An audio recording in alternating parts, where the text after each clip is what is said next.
Chapter 12 Part 3, Jonathan and Jome. Wanyenyekevu understood and didn't judge, feeling Jome's sincerity. He smiled. Amazingly, I have been on this journey for almost 2 years myself, and I just turned 18 a few months ago. Sabaoth has chosen all of us Anakitas, Computans, Wakatilians, and at one time, even the Abenians, to be his children. All matters of things have deceived us into straying away from his will. It's not technology, I believe, it's what we do with it that makes us stray. In my town, we live a peaceful life. Many of the elders think that technology is evil. But again, honestly, I believe it is how we use it and or why we use it. Greed, power, lust, and things like that lead us away from Sabaoth. I don't know if you ever heard of or knew of Sabaoth until now, but listening to you, I know he's in your heart, for you have seen hell. And you just said the key word to his salvation, that's hope, which leads to faith. In the Torah, it says something so profound to me. It says, faith is the evidence of things not seen but of the things hoped for. You don't know what you want, but you want something better. Something that you hope for, therefore, you have faith to believe it will come true. Jome became teary-eyed as they began to speak. As a child, my father used to tell me of the stories about one of our ancestors who lived around the 21st century, or so, who was in charge of the main human colony on the planet Mars, called the Ares Prime. Wanyenyekevu had a puzzled look on his face. Seeing the look, as Jome continued, Ares Prime served as the headquarters for the Mars Colony Corporation. It was one of the first space adventures mankind ever made, other than the trip to the moon. Wanyenyekevu said, "Yes, I think I read about that many years ago." Jome continued. Anyways, I always thought that it was in our blood to be somebody more than pimps, prostitutes, drug dealers, and hustlers. But it was all they introduced me to as a child. Sabaoth, no, I never heard of him, but if he can change my immature brother in me, I'm willing to check him out. Wanyenyekevu laughed. Well, check him out then. Jome continued to speak of his experiences, and Wanyenyekevu listened as they both got acquainted even more with each other when suddenly Jonathan rushed in. Here we are, 3 of the fattest motherfuckers from the herd. They skinned the animals together, and eventually, they started up their conversation again, which now included Jonathan. Jonathan joked for most of the conversation, but as he saw his eldest brother being serious for the first time in his life, he too started opening up a little. Wanyenyekevu scraped up the last of his mother's herbs and spices from his bags. He convinced them to let him cook for them but just needed to know how to work their oven. He quickly discovered it was easy and a lot faster than what he was used to. The brothers preferred his cooking method for a much better taste, but were willing to use theirs also. The rabbits were seasoned just right, smothered in a thick gravy sauce, topped with wild rice and a side dish of carrot and sweet peas. The brothers agreed that they were pleased, and the meal was perfect. Rubbing and then scratching his stomach, Jome said, "Hell, I'll see y'all later. What time are we gonna head out?" Wanyenyekevu said, "Round about daybreak. They can't be too far ahead of us.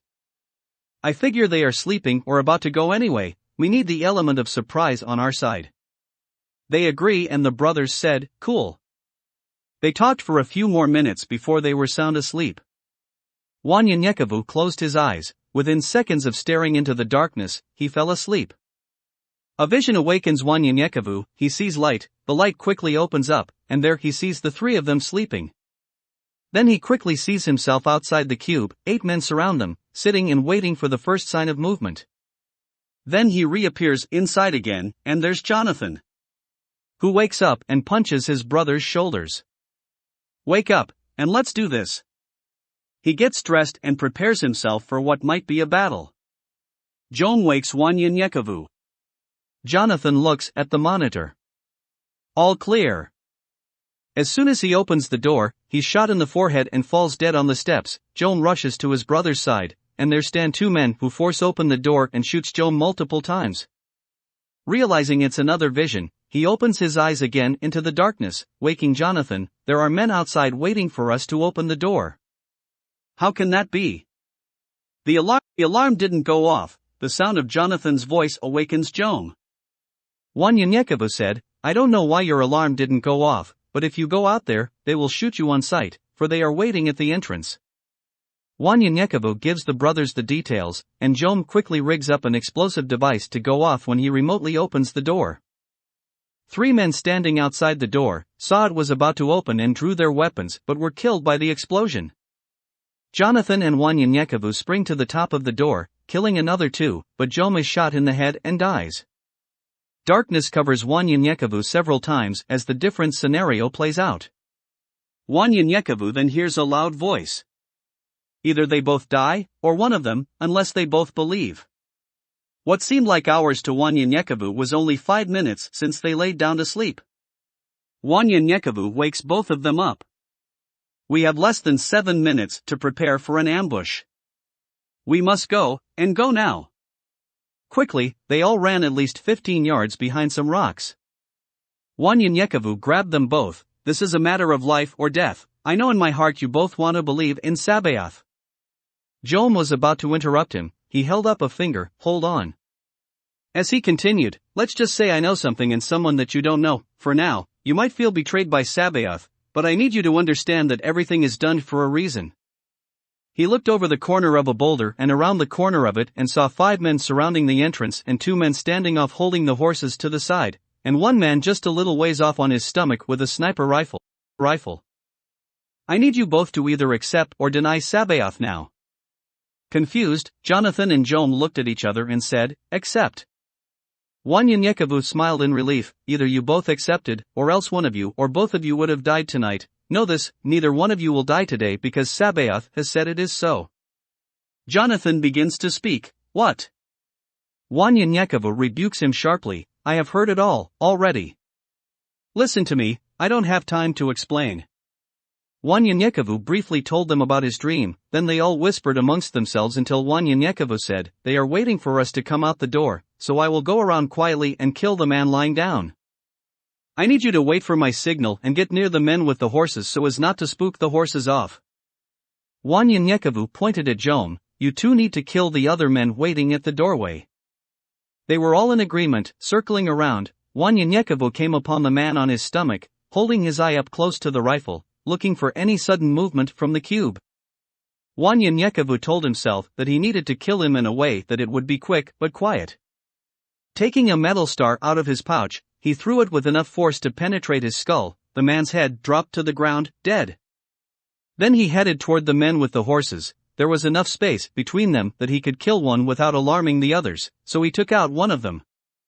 He raised his hands to the brothers, and Jonathan shot the other men while Wanyenyekevu took out the third man running for his life. They gathered the bodies together and threw them on top of each other. Jonathan and Jome shook their heads looking at the men's clothing, and Jonathan said with fear in his eyes, we definitely can't stay here now. Do you know who the fuck these men are? Wanyenyekevu said, dead. Jonathan thought about it for a second and said, well, yeah, they are, but these are the men of the Emote Circle. They are one of the major cartels that run all trade inside, outside, and around no man's land, the entire country of Old Mexico and El Paso. Oedipus is the most ruthless of them all, and his son, damn, one ugly sumbitch, Aislinn, was just killed the night before. Wanyenyekevu said, this Aislinn guy, 6 foot 5 inches, about 220 pounds, oh yeah, not too fair in the face. Jonathan raised his eyebrows and quickly interrupted him, not too fair in the face. That motherfucker was ugly. I mean, he could scare a fucking ghost with that face. Wanyenyekevu laughed, yeah, I guess you could say he was ugly. For I'm the one who killed him. Jome laughed and said to Wanyenyekevu, I never saw you laugh like that before. Hell, I thought you weren't human for a moment. Jonathan shouted, fuck a laugh. You killed him. He began pacing back and forth, you killed him, hell to the nah. Man. Jonathan held his head and took a deep breath. Well, we definitely have to leave now. Jome turned to Wanyenyekevu. I want to talk about this. This is the second time you saw something before it happened. Are you a psychic or some kind of voodoo priest? You did say you were from Louisiana. Wanyenyekevu, while checking the saddlebags on the horses they took from the men, said, everyone from Louisiana don't know voodoo or witchcraft. There are few, but there are many believers in Sabaoth. Then he thought to himself. Well, not so many that I know of, I don't know. Shaking his head, he said to the brothers, "We can talk about that some other time, if these men are as famous as you say. We need to go north a bit and bury these guys in a grave or something and be on our way. I want to be out of this state as soon as possible." The brothers ransacked the horses and the men's belongings, grabbing useful items, gadgets, and weapons. Then suddenly, you could see the two brothers' faces lit up with joy. Jonathan and Jome were laughing and joking as if they struck gold. Wanyenyekevu understood nothing they were talking about but knew that it would make their trip to Arizona safer, according to all the excitement. They each had 2 horses, but there were 2 additional horses. As they headed out, Wanyenyekevu was concerned, "These 2 horses will return to where they come from, unless we take them with us. If they get where they are going, we are just asking for more trouble, and look at this brand on their hind quarter, surely someone knows who this brand belongs to." After burning the men, Wanyenyekevu grabs the harness of the other 2 horses that were left and decides to keep them. "I'll take one for you," said Jome. "Just until we realize what we are going to do later after we get to New Mexico." They headed north a bit, then headed northwest just to keep themselves at least 5 miles away from the bubble to a strange place called Anthony, Texas, and up the road read another sign, Anthony, New Mexico, 1 mile. Jonathan jokingly said, "Look at that shit, they couldn't think of another name for the other town?" The New Mexico state border sign was in sight. Jonathan was so excited he shouted at the top of his lungs, "The last one there has to get dinner tonight." Kicking his horse on the side, he took off with Wanyenyekevu and Jome quickly following as they all raced toward the state line.